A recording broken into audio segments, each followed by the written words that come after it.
नवरात्रि के 5वें दिन की आप सभी को ढेर सारी शुभकामनाएं। आज हम दुर्गा सप्तशती पाठ का 9वां एवं 10वां अध्याय का रसपान करेंगे। 9वां अध्याय में निशुम्भ वध का वर्णन किया गया है। राजा ने कहा, हे ऋषिराज, आपने रक्त बीज के वध से संबंध रखने वाला वृतांत मुझे सुनाया।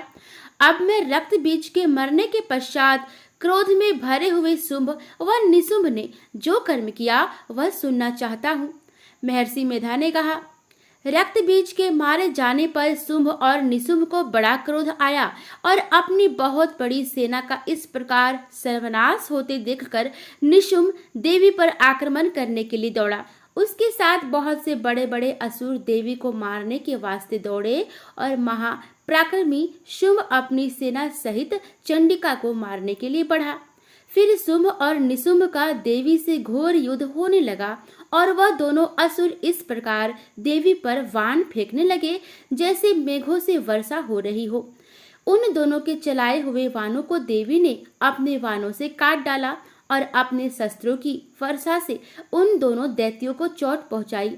निशुम्भ ने तीक्ष्ण तलवार और चमकती हुई ढाल लेकर देवी के सिंह पर आक्रमण किया।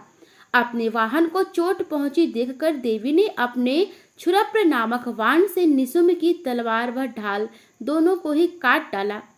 तलवार और ढाल कट जाने पर निशुम्भ ने देवी पर शक्ति से प्रहार किया। देवी ने अपने चक्र से उसके 2 टुकड़े कर दिए। फिर क्या था, दैत्य मारे क्रोध के जल भुन गया और उसने देवी को मारने के लिए उसकी ओर त्रिशूल फेंका, किंतु देवी ने अपने मुक्के से उसको चूर चूर कर डाला। फिर उसने देवी पर गदा से प्रहार किया। देवी ने त्रिशूल से गदा को भस्म कर डाला। इसके पश्चात वह फरसा हाथ में लेकर देवी की ओर लपका। देवी ने अपने तीखे बाणों से उसे धरती पर सुला दिया। अपने पराक्रमी भाई निशुम्भ के इस प्रकार से मरने पर शुंभ क्रोध में भरकर देवी को मारने के लिए दौड़ा। वह रथ में बैठा हुआ उत्तम आयुधों से सुशोभित अपनी 8 बड़ी बड़ी भुजाओं से सारे आकाश को ढके हुए था। शुंभ को आते देखकर देवी ने अपना शंख बजाया और धनुष की टंकोर का भी अत्यंत दुस्साह शब्द किया। साथ ही अपने घंटे के शब्द से, जो कि संपूर्ण दैत्य सेना के तेज को नष्ट करने वाला था, संपूर्ण दिशाओं में व्याप्त कर दिया। इसके पश्चात देवी के सिंह ने भी अपनी दहाड़ से, जिसे सुन बड़े बड़े बलवानों लामद चूर चूर हो जाता था, आकाश, पृथ्वी और 10 दिशाओं को पूरित कर दिया। फिर आकाश में उछलकर काली ने अपने दांतों तथा हाथों को पृथ्वी पर पटका। उसके ऐसा करने से ऐसा शब्द हुआ जिससे कि उससे पहले के सारे शब्द शांत हो गए।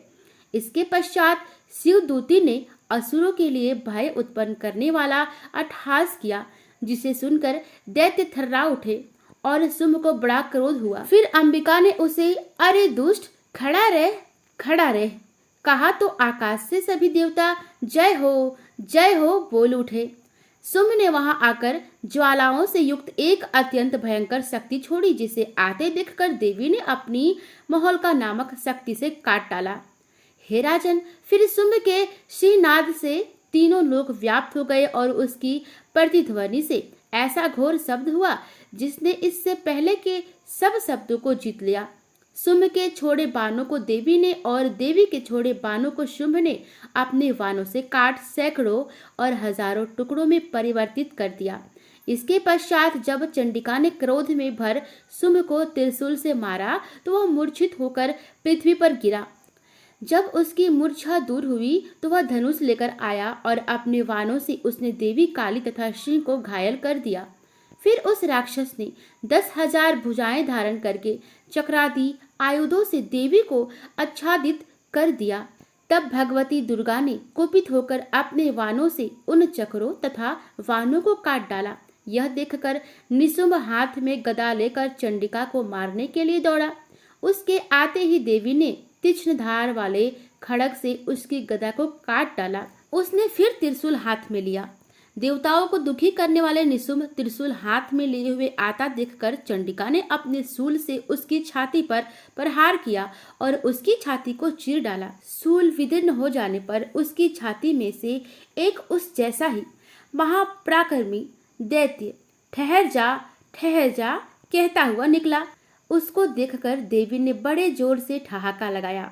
अभी वह निकलने भी ना पाया था कि उसका सिर अपनी तलवार से काट डाला। सिर के कटने के साथ ही वह पृथ्वी पर गिर पड़ा। तदंतर सिंह दहाड़ दहाड़ कर असुरों का भक्षण करने लगा और काली शिवदूती भी राक्षसों का रक्त पीने लगी। कौमारी की शक्ति से कितने ही महादैत्य नष्ट हो गए। ब्रह्मा जी के कमंडल के जल से कितने ही असुर समाप्त हो गए। कई दैत्य महेश्वरी के त्रिशूल से विदीर्ण होकर पृथ्वी पर गिर पड़े और बराही के प्रहारों से छिन्न भिन्न होकर धराशायी हो गए। वैष्णवी ने भी अपने चक्र से बड़े बड़े महापराक्रमियों का कचमूर निकालकर उन्हें यमलोक भेज दिया और इंद्र से कितने ही महाबली राक्षस टुकड़े टुकड़े हो गए। कई दैत्य मारे गए, कई भाग गए। कितने ही काली शिवदूती और सिंह ने भक्षण कर लिया। 9वां अध्याय समाप्त हुआ। अब हम 10वें अध्याय का रसपान करेंगे। 10वें अध्याय में शुंभ का वध का वर्णन किया गया है। महर्षि मेधा ने कहा, हे राजन, अपने प्यारे भाई को मरा हुआ तथा सेना को नष्ट हुई देखकर क्रोध में भरकर दैत्यराज शुंभ कहने लगा, दुष्ट दुर्गे, तू अहंकार से गर्व मत कर, क्योंकि तू दूसरों के बल पर लड़ रही है। देवी ने कहा, हे दुष्ट, देख, मैं तो अकेली ही हूँ। इस संसार में मेरे सिवा दूसरा कौन है? यह सब मेरी शक्तियां हैं। देख, यह सब की सब मुझ में प्रविष्टि हो रही हैं। इसके पश्चात ब्राह्मणी आदि सब देवियां उस देवी के शरीर में लीन हो गई और देवी अकेली रह गई। तब देवी ने कहा, मैं अपनी ऐश्वर्य शक्ति से अनेक रूपों में यहाँ उपस्थित हुई थी। उन सब रूपों को मैंने समेट लिया है। अब अकेली ही यहाँ खड़ी हूँ, तुम भी यही ठहरो। महर्षि मेधा ने कहा। तब देवताओं तथा राक्षसों को देखते देखते देवी तथा शुंभ में भयंकर युद्ध होने लगा। अंबिका देवी ने सैकड़ों अस्त्र शस्त्र छोड़े। उधर दैत्यराज ने भी भयंकर अस्त्रों का प्रहार आरंभ कर दिया। देवी के छोड़े हुए सैकड़ों अस्त्रों को दैत्य ने अपने अस्त्रों द्वारा काट डाला। इसी प्रकार शुंभ ने जो अस्त्र छोड़े उनको देवी ने अपनी भयंकर हुंकार के द्वारा ही काट डाला।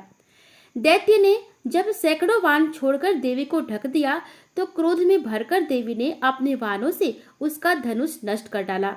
धनुष कट जाने पर दैत्येंद्र ने शक्ति चलाई, लेकिन देवी ने उसे भी काटकर फेंक दिया।